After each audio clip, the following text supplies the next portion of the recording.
Huh.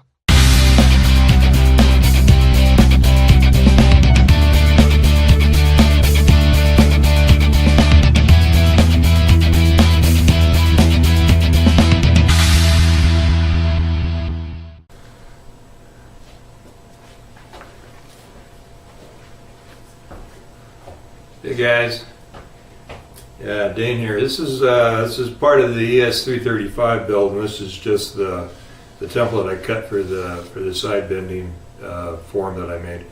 But just a quick tip kind of thing here, really quick and dirty kind of way to figure out how long your sides need to be, and that is to just take some cheap masking tape. I don't recommend using like your good green or blue stuff, the more expensive, but it's not like a piece of masking tape is that big a deal anyway. But you just take and run your masking tape along the edge of your mold, more or less. It doesn't have to be run perfectly there either, but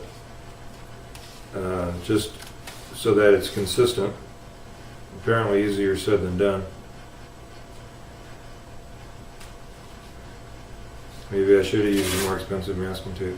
Okay, anyway, if you run this around the perimeter of the mold, you will have your length of your side, the material needed for your side. So this works really great on any kind of side that obviously is sort of convoluted. And I'm giving myself a little extra, on either end. So I've got a couple, by the time I figured out a little bit, and that, a couple inches extra. And so that's it. That's how long my side material needs to be. Alright, so that's just kind of a really quick tip for me. I hardly do anything in less than a half an hour. Alright, that's it for that one.